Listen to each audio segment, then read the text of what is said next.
Hi, everyone, and welcome to this next episode of the Sustainable Connections podcast.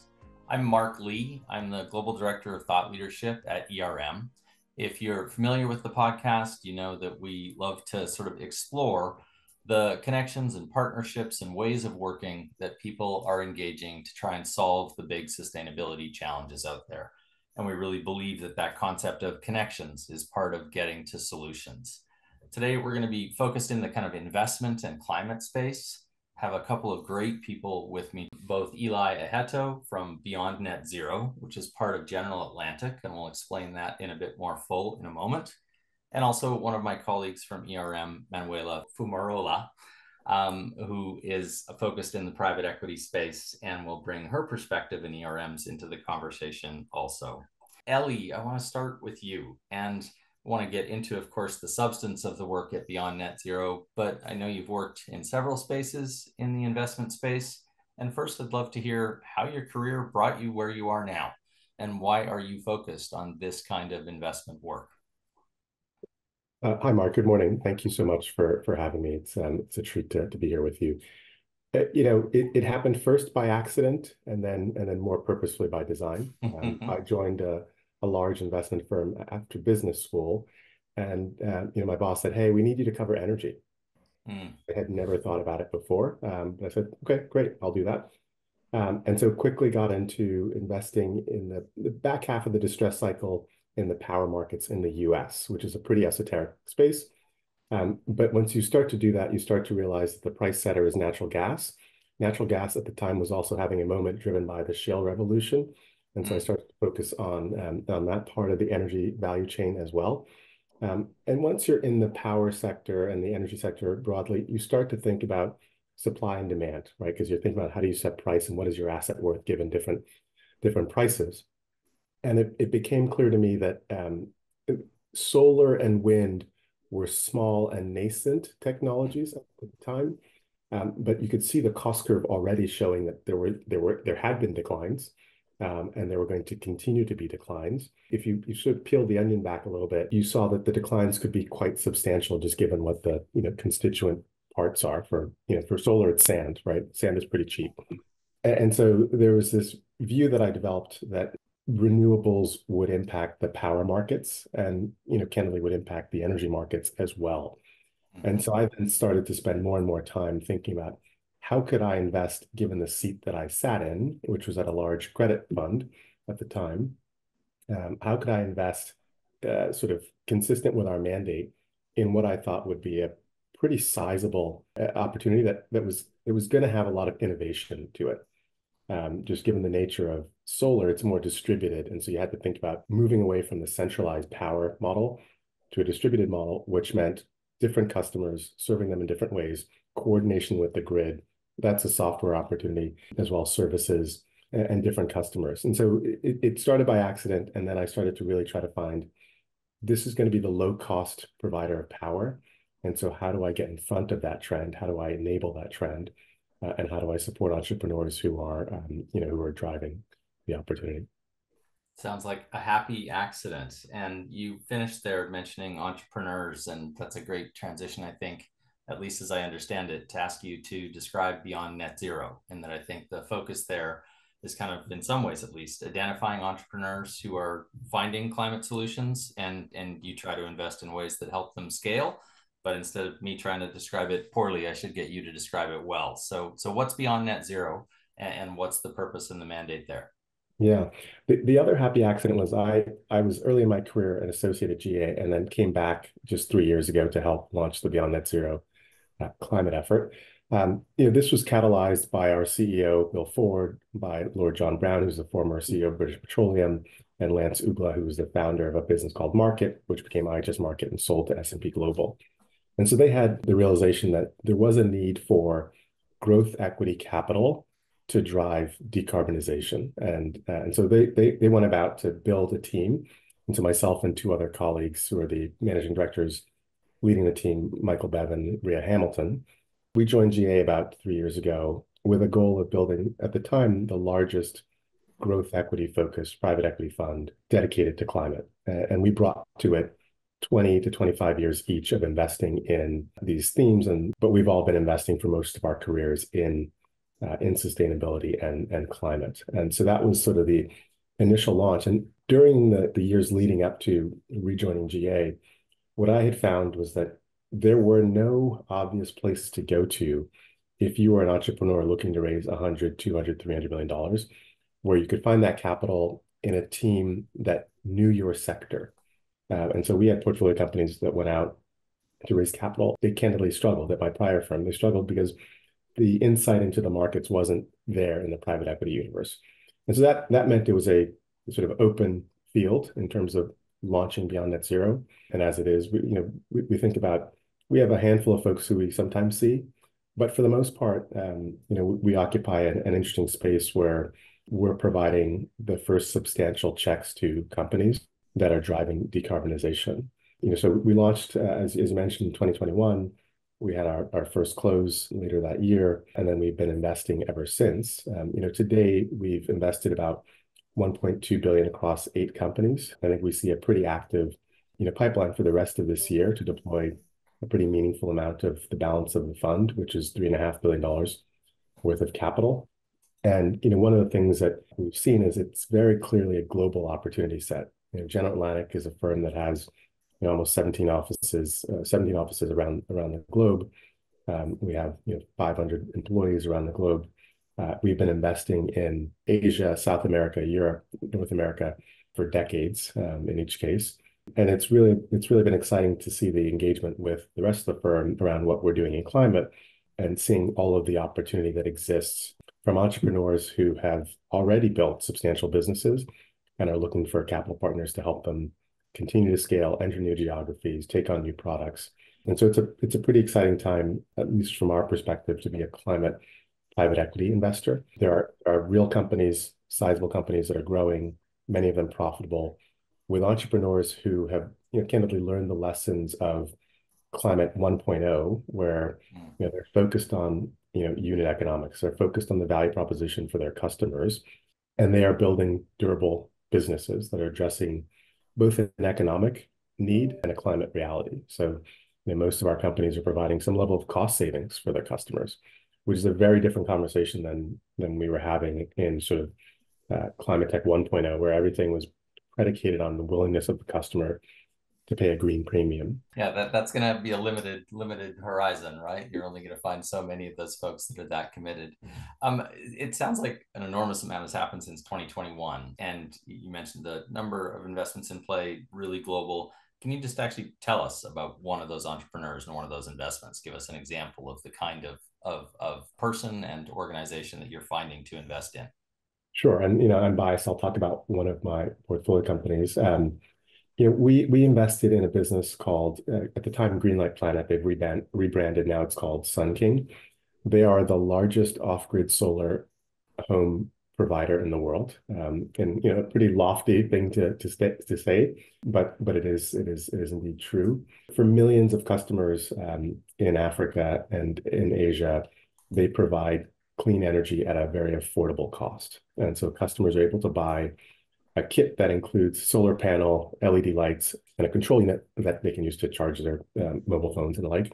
And they pay it over time. And so typically it's about a $150 purchase, paid off over a year to a year and a half. And then they have lighting for free, lighting that they've already paid for. Instead of paying for kerosene, instead of walking out of their house and traveling to go get kerosene, they now have a brighter light, a higher quality light, a cleaner light inside their house. They're able to sort of add functionality. They can add radios, TVs, fans. There are over 700 million people around the globe that do not have a grid connection. There are about 1 billion people who have either no grid connection or a weak grid connection. And so for these folks, this is, likely the only way they can get power. Has created a business model that enables affordability. Let's leverage the cost declines in batteries, in solar panels and LEDs. The company was founded about 15 years ago by 2 entrepreneurs, Patrick Walsh and Anish Thakur. They graduated and basically decided they wanted to take their talents and serve customers who were not being served. And so they didn't want to build the next high-end consumer device for Western consumers. They wanted to serve folks who weren't served by engineering expertise. And so they moved to China and lived there. They moved to India and lived there, got to know the supply chain deeply, got to think about how do you design this product for durability, for increased capacity, for decreased cost, and how do you continue to innovate and drive down the cost curve so that the product is ever more affordable over time and ever more reliable and a higher quality product over time. And so that's what they've done. And then, they took advantage of the mobile money phenomenon in East Africa. And so as mobile technology sort of disseminated all over Africa, and I think most people don't know that there are more mobile phones per person in Africa than in many other jurisdictions. And mobile money really has solved a lot of problems around lack of a financial infrastructure or well-developed financial infrastructure in certain countries. And so they took that innovation and used it to create a pay-as-you-go mechanism where consumers can now afford to buy clean energy. And so they've become the leader in delivering this product at a very attractive cost, very good margins, very good growth. It's effectively doubled since we invested in the company, and they've done it profitably for many, many years. And it just shows what you can do when you deliver a valuable product to consumers, but you retain the discipline around building a business, margins, profitability, return on capital, growth at a responsible pace. But start with an idea that has really a lot of value. And this is a company that delivers on the climate proposition, which we monitor and track carefully. It delivers sort of a development proposition. It delivers a healthcare proposition. It delivers a financial inclusion proposition. When they look at their employee base, about half of the employees are women, and in places where formal employment is not typically readily available. So, we're super excited about what they've done. It's very rare that you have a TAM of 1 billion people. And so we think there's a lot more growth to come. We're excited to partner with all of our entrepreneurs. I think, across the board, we've been lucky that we found businesses we wanted to invest in. We found entrepreneurs who wanted to partner with us. And so, each investment brings a new partnership that, is a thrilling engagement for us. No, fantastic example. And Sun King sounds like they just, as you said, they're not only working on a climate solution, but have found a way to serve so many people's genuine need and piggyback the technologies that were available to them to make the business work. Really terrific. Manuela, really want to bring your voice in here also. And first, can you please just introduce yourself? Tell us about you and your role at ERM, and then we'll dig in some more on these same questions. Of course. Hi, Mark. I'm Manuela Fumarola, and thank you for having me. I'm a consulting director based in London with ERM, and my focus here at ERM is on value creation. So I work specifically with private equity clients and their portfolio companies to really drive a financial lens to sustainability. I've been with the firm for about a year, and ahead of that, my background is a combination of investing in traditional mid-market private equity funds, but also leading sustainability strategies at a large asset manager, focusing really on the private equity and real asset space. You're sitting now in this space in terms of private markets and impact value creation. Can you just tell us what you're seeing across this landscape? Are other clients delving into this? Is this kind of investment activity common and accelerating? Are we talking to one of the unicorns in the space? Lay it out for us a bit more broadly. Yeah, I know. And it's been super interesting listening to Eli, to be honest. And I love the space. It's been super fascinating. And I think the change of pace that we've seen is so interesting. I'll start a little bit with a sort of preamble to set the tone. But when I think of the sustainable investing landscape and ESG, I really think of three phases. I sort of root it back to the 90s. So back in the 90s, we hear this paper from John Halkington, the person that I have a high respect for, that brings the concept of the triple bottom line. So really, that's where, we start that moving towards the investment landscape. In 2004, the UN Global Compact coins the terms of ESG, but behind it, there's really the idea of who cares when. So companies that sort of do well, treat their employees really well. It was really much around employees and sort of well-being and productivity, where I perform better. So we start seeing ESG entering that space from their perspective, but it's super niche. I remember that I actually started my career at M&G Investments, and at that time, when I entered the space, we had one or a couple of funds in public equity that were investing, looking at the ESG space. And I felt incredibly lucky that I could put my hand up and I could, had the time to look at this new concept of sort of profit with purpose. And then around the 2006, the UNPRI starts, and in 2015, we see the launch of obviously the UN SDGs and the Paris Agreement, right? And that's when we started seeing a shift in the market. When I was thinking about this podcast, I was sort of remembering of when did I start seeing the initial hires in private equity fully dedicated to sustainability.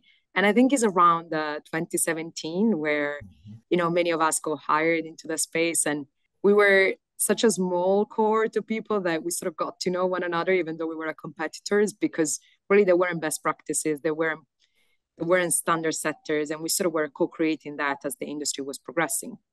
But then we really started seeing this push towards reporting and disclosure in the industry, and a lot of the regulations that has come up recently have sort of pointed the importance of this disclosure economy, particularly over Europe. But then what's been super interesting to see, which connects to what we were discussing before, is this acknowledgement over the past maybe 3 to 5 years that there is actually a generational opportunity to make money. When we were thinking about, for example, the alternative energy sources, the low carbon economy, all this sort of fundamentals have created the needs, this demand for shifting the economy. I think I was reading a report by PitchBook where I believe that we saw that between 2017 and 2022, there were around 160 billion that were deployed in private equity in the energy transition, and that's US dollar. So that's fascinating to see, right? Because really when I started, and it's in a short amount of time, and I feel very lucky that within my lifetime, I've seen sort of this shifting happening. But ESG investing, sustainable investing, however you want to call it, was very niche, and it happened on the side. And now most of the large established organizations have dedicated pool of capital investing in the energy transition. Obviously, as Eli was mentioning before, we've got, the demand for more growth capital, because we've seen a lot of the buyout in the real asset space, but it's happening, and it's substantial, and it's fascinating to see. The two key trends that we're witnessing over the past 3 years, I really think of hitting this record fundraising, which is sort of another way of also talking about how the limited partners demand is shifting. I used to be an LP, and now we've seen lots of capital being specifically directed towards impact investing, where the energy transition takes a huge part of it. But also, and again, connected to the GA approach, really diversify strategies. I think at the beginning, a lot of the capital was directed towards the renewable space. And now we're seeing a lot more into sort of enabling that shift to the economy. So, the energy storage, electrifications, but also the tech and data companies that had sort of very interesting valuations. And to wrap up, I suppose, as the market has evolved and as the shift has moved from regulation and disclosure towards directing capital and value creation, rigor and expectation has changed. So now we're really seeing that, for example, simply announcing a commitment to net zero does not move the market. And now there's an expectation from limited partners, from the industry, from even consumers, that those commitments are validated and are followed up with actions and sort of dollar values, really. It's just funny, and this is almost personal, Manuela, that you went back to John Elkington and the triple bottom line, and in a sense, he has his fingerprints on this podcast, because I was before acquisition by ERM at sustainability and helping lead the organization that he developed over all those years. So amazing impact over a long arc of time. Huge fun. And then in terms of what you brought us through, it's this very rapid evolution. The 90s sounds like a long time ago. Even 2015 sounds like a long time ago at this point. But the pace at which this has scaled, to which the the kind of fringe idea of investing in a clean energy future has become common and has become an imperative is actually remarkable. And Ellie, bringing that back to Beyond Net Zero, it's just since 2021 that this has been off and racing, given us a sense of the number of opportunities and diversity of them that you've already found. But in the same way that Manuela started to put her finger on trends, I think there are 4 themes that Beyond Net Zero is investing across: decarbonization, energy efficiency, resource conservation, and emissions management. I'd love to know how you settled those. And I would imagine that sub-trends are probably spinning off them and that you're already going in additional directions. So can you paint the landscape for us a bit more broadly? Yeah, that's correct. There was a fairly extensive effort at the outset to really think about our dual mandate, which is one, to deliver returns to our LPs that are in line with their expectations around growth equity. And then the second is to deliver a meaningful decarbonization so that at the end of the fund life, we could point to how our capital contributed to driving down emissions. And so those are the 2 things that guide us. And when we thought about the landscape, these 4 larger areas were where we thought we could find companies with mature technologies so that we're not taking binary tech risk. We thought we could find large markets, and we thought we could find significant opportunities to decarbonize. Some of them are self-explanatory. Energy efficiency, I think everyone understands why that can drive both large markets and decarbonization. Resource conservation, how do we do more with less? Decarbonization captures things like mobility and power generation, which are going to have to be large parts of how we decarbonize. Within these 4 areas, as you noted, there are sub-themes. And again, we're driven by scale, market potential, and the decarbonization impact. And so in the broad bucket of decarbonization, I tend to spend time on distributed generation and mobility opportunities.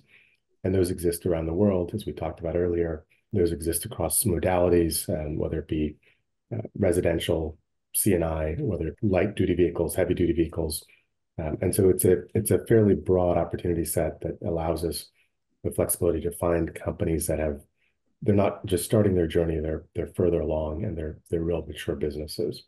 My colleagues will focus on areas like the digital transition. So how do we, as we integrate all of these distributed assets, how does the grid, how do utilities manage them in ways that sort of smoothen out and reduce the strain on the grid of having variable intermittent assets? How do we leverage them and take advantage of them? How do we reduce the amount of CapEx that's required to absorb these assets into the grid so that we're not creating an undue financial burden? And so that's an opportunity set around transmission assets and VPPs. It's an opportunity set around digital technologies that are software based. I think one key area is how do we do more with less? So that's the whole recycling angle, which we've got one investment in that. But that's a municipal solid waste recycling. Battery recycling is something that we think about. Plastics recycling is something that we think about. There are other elements of recycling, C&D waste. So there's a lot to do. It's one of the reasons why it's an exciting time to be a climate investor. There's not just one industry we're looking at. There's not just one type of company we're looking at. There are various different business models, whether it be licensing as a service, SaaS models. It sort of spans the realm of what's possible across all of the different geographies we invest in.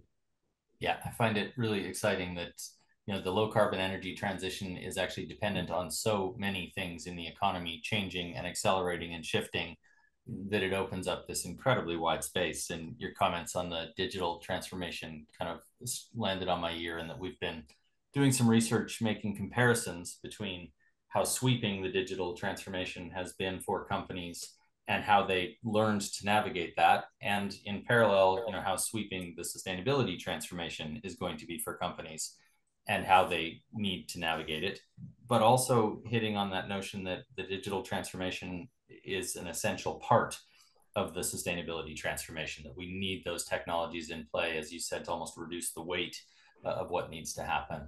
Manuela, can you take us farther with trends? Which ones are you seeing across our private equity client base? How are they grappling with some of the topics that you find most interesting right now? Well, Mark, I've got a personal favorite here. If my accent didn't give it away, or my name, I am originally Italian. even though I lived in London for the past decade of my life. But one of the most interesting space, which I've been researching for the past 2 years, is, in my opinion, food and agri. Food beyond being a passion of mine as proud Italian, I find that it really is at the nexus of climate change, nature, and well-being.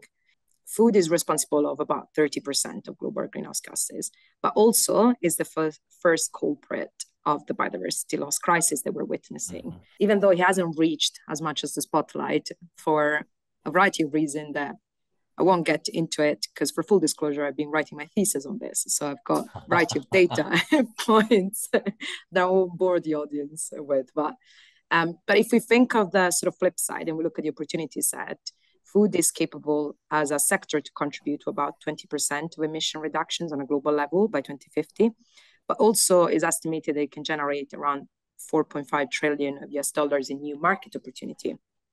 Yet, as of today, we're seeing less than 4% of overall climate finance being invested in the sector, while as a comparison, if you take sort of the key pillars of the energy transition, so the renewable energy or energy efficiency or sustainable transport, are about like 90% remaining. So just, for example, energy efficiency would be around 30% overall of that sort of pie.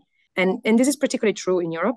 The smallest market is actually in Europe compared to, for example, US and China. So when I look at this space, I find that it's a super exciting opportunity for investors, private equity and real assets to enter. We've seen a few of established brands really sort of launching funds in this space, but they're still very tiny. It's mostly concentrated into the VC. Some growth capital has been directed towards it. And I've got some of my personal favorites that are doing some very interesting, I think, work in shifting the way they would produce food. But I think that's a sector where I really think that there's definitely going to be more capital being deployed. There's definitely LP demand, particularly as LPs become more conscious of biodiversity and the connection between biodiversity and food.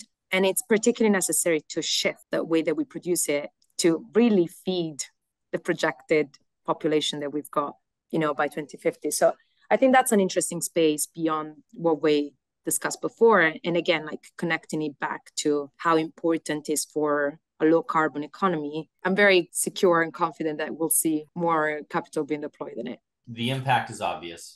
Huge percentage of emissions are related to agriculture. The need for us to have agriculture be productive and also kind of operate in harmony with nature and biodiversity, also obvious.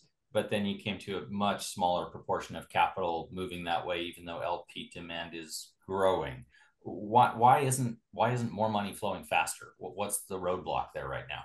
It's sort of like some systemic issues around it. If we look at the sort of value chain of food, where we need to see the shift is at the production side. So we need to start seeing food being produced differently, right? Whereas where we look at where capital is being directed in the food space has been much more in the B2C space, so very much in the alternative protein, and also alternative protein and their recent upsetting valuations haven't really helped the sector. Right.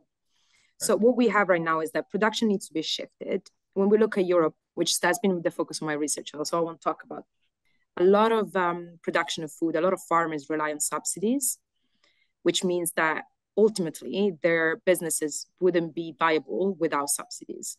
And if you then sort of link it back to innovation, if you don't have cash at the end of the month to, support your business, you definitely won't have cash to innovate or invest into R&D. And then the other problem really with the value chain is that even though farmers are the one that need to shift, they are the least financially incentivized to do that, because they take such a small percentage of the ultimate profit, and the industry is so intermediated that ultimately the retailers will take the biggest chunk of it. So again, if you cascade that down, you're not incentivizing an industry that has seen very little innovation as well. So then you enter into the psychological element of how do you shift sort of perception, how do you do change management, how do you encourage, people that have been producing and operating in the same way for plenty of years to change their practices. And if we stay on the psychological element, another interesting trend that I've seen actually when we look at the LP side as well is this element of institutional risk versus scientific risk. There are a few GPs in the space that have launched very interesting investment funds to sort of solutionize some of the problems that I was discussing before. But then some of their challenges has really been communicating that with the LP base. So now food is really perceived as a brand new and emerging sector. So with that level of newness comes a sense of like institutional risk. So LPs are hesitant in deploying capital into something that they believe is unproven, and they really connected at the moment with the alternative protein space, which again is sort of seeing some really strong past failures. So that's that sort of institutional fear of overcoming that. And there's almost like a first mover advantage. It's going to be the brave LP that starts deploying capital into the space that mitigate that risk for everybody else. And we are starting to see that. But I think is sort of this problem is coupled by the fact that you've got this emerging sector being predominantly addressed by emerging managers. So we have a lot of first-time managers in the space. So that there's sort of a sense of like double risk, like ultimately an LP that deploys capital into one of the large buyout funds that, even if it's an emerging strategy, won't risk their job at the end of the day. But if an LP starts to invest in an emerging sector, in an emerging manager, there's some complication that that investment team might really have at the end of the day. But that's just to name a few. I think overall it's sort of a systemic issue that can be tackled in a different way. And there's some interesting thinking that can be addressed by perhaps like, instruments like blended finance or shifting the role as well that governments play within the space.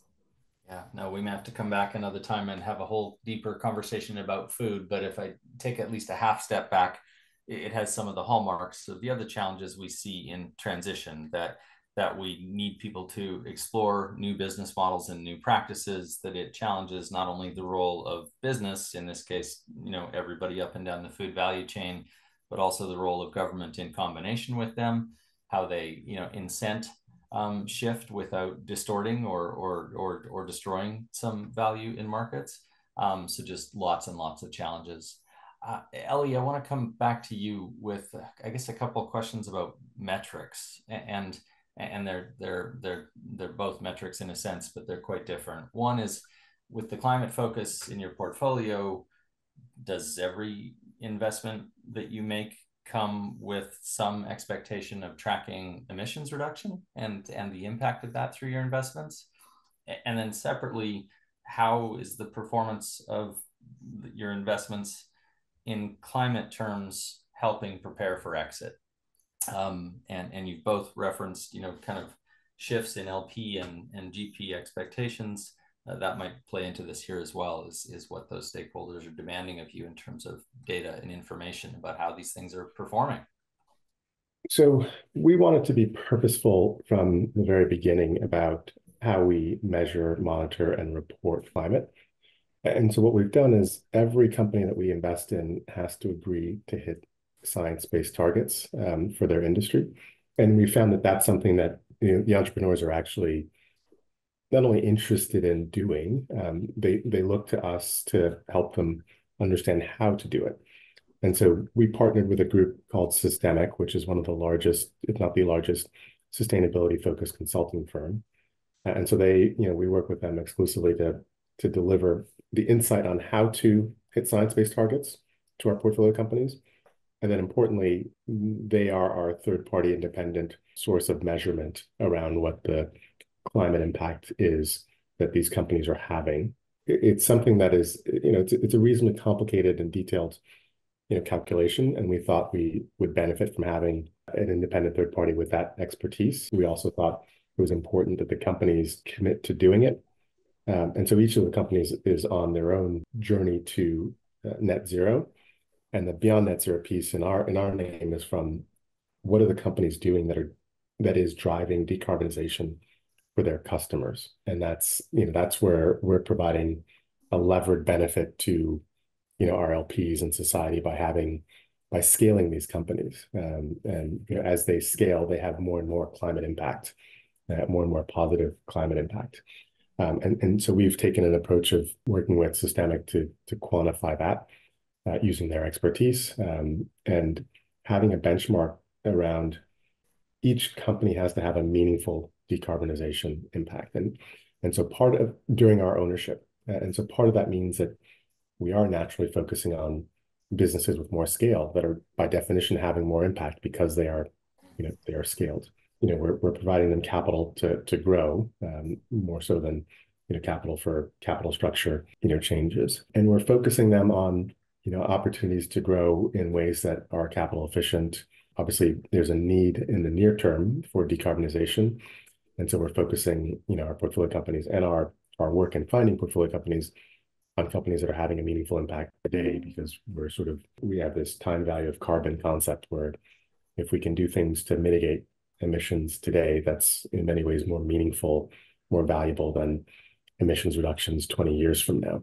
The second part of your question, how are we prepping companies, around climate on the exit side? I think we believe climate and this energy transition is one of the most substantial economic transitions that has ever existed, and certainly that we have seen in our lifetimes. And so if we reach the end of our hold period for any of our portfolio companies with them demonstrating very good growth in very substantial markets and meaningful decarbonization impact to society, good margins and good profitability, which are all the hallmarks of a GA investment more broadly, those will be companies that will find attractive suitors. We're diligent about thinking about that exit at the outset. In 2021, GA took 20 companies public, one of the more active sponsors to take companies public, but we don't assume that's always the path. And so what is the value of our portfolio companies to strategics? Certainly, for the companies that are, software and SaaS and digital services, I think it's very clear what a potential path is for those businesses, both in terms of public markets and in terms of acquirers. For the other companies, we think about it, but we also, at the end of the day, want to reach a conclusion that there are, strategic buyers who are interested. Reassuring to hear the emphasis on the science-based targets, and also heartening to hear how you've partnered with Systemic on the assessment and almost assurance from a third-party perspective of the impact of the portfolio companies. And what you say about exit, of course, makes sense. You've got good companies working on important issues and doing it well.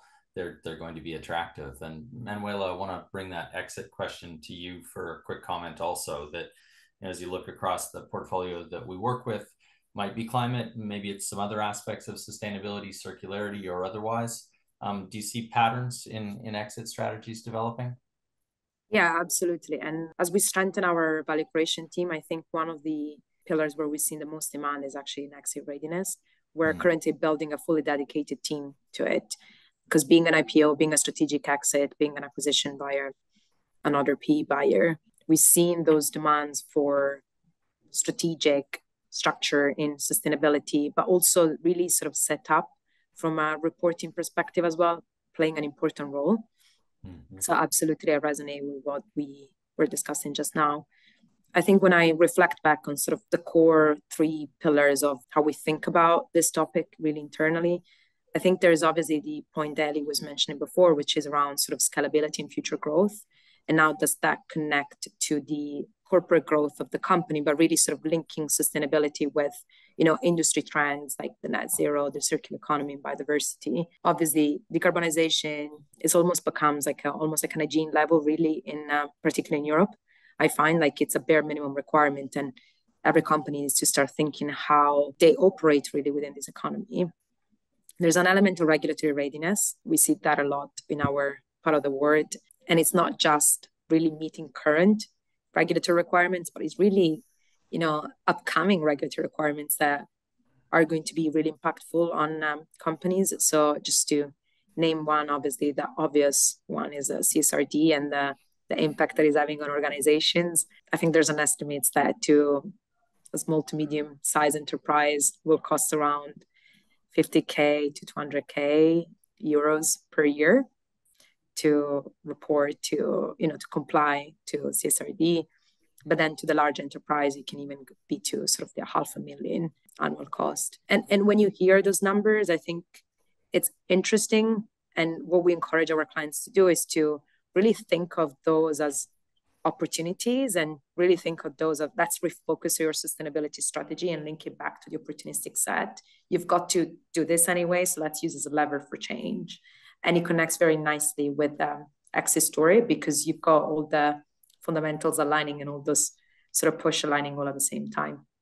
And then finally, one of the more increasing aspects that we really see within the space is building compelling storytelling and marketing. I think we noticed this actually a lot with a lot of the portfolio companies we work on, that there's increasingly that sort of work that gets done internally, but then it doesn't really get brought out in a story into the market. It doesn't really resonate or it doesn't resonate with the right audience. That might have not been the right work or assessment that that company might have done to sort of investigate that. We, IRM, have acquired a couple of years ago the Shelton Group, which is the largest market agency fully dedicated to sustainability. And with them, we'll be doing very interesting work in really testing, not just, being a B2C consumers or B2B, the client base, and sort of understanding what elements of sustainability are really speaking to, your customer base. But also when we think of exit, what elements are speaking to your next buyer? If you're thinking, particularly if we link it back to what we were discussing before and the impact investment trend, how are you aligning as a business your story in a way that it connects with the priorities of an impact fund? Or again, if you're going to a strategic acquisition, that company might have equally specific requirements and they might want to see that and they will ultimately impact the valuation. So those are just some interesting sort of snippets of how we think internally about the exit readiness piece. Yeah, I think if we had Suzanne from Shelton Group here with us, she would probably say, yeah, everything about data and performance matters and storytelling matters also. You've got to craft the message the right way. Eli, I want to give you the last word here. Time flies and we're running out of the time we had booked. And you've had an opportunity to work in different places in private equity. And of course, one of the things investors get to do is to look into other industries. So I wonder, from a climate and low carbon economy transition perspective, is there a lesson from all your private equity investment perspective that is worth sharing with sustainability leaders in other industries? I think the very clear lesson that I've learned and I've seen, and I'll sort of reflect to others, is it's obviously a massive opportunity. It's a multi-decade opportunity. I think we need to be conscientious that it has to be executed in a way that is financially feasible. And so we always focus our portfolio companies on delivering a product or service that's a cost savings to their customers, which is what enables that financial feasibility. And so I think, we have this need to drive decarbonization in the near term. Let's focus on those sectors that are economic today and make sure we're maximizing the ramp up and execution of things like renewable power. And let's focus on things like methane reduction, where there's actually a sort of a cost benefit and a potentially revenue benefit. And let's think about over time, the next gen technologies. But there's a lot for us to do in the near term. I would say as well, some of the large corporates, especially our colleagues and counterparts in Asia, have really leaned into thinking about how they can catalyze the next big business unit in their businesses by this energy transition. And I would say I would encourage those corporates in the West that haven't thought about it as much to view this not as an obligation, but as an opportunity to be sort of leaders in this next industrial revolution. Terrific. Good advice and perspective, I think, to end on. And I would just like to end by saying thank you so very much, both Eli and Manuela, for taking your time to give to us today, and all the more than the time, the insight. Really appreciated. For everyone who's listening out there, Sustainable Connections podcast, the catalog, the library of them is on erm.com. If you'd like to listen to other episodes, you can also find it on your favorite platform. Comments and feedback are always welcome. It helps us learn and adjust. Eli, Manuela, I hope you have a wonderful rest of the day. Appreciate your time. It's been lovely to have the conversation with you.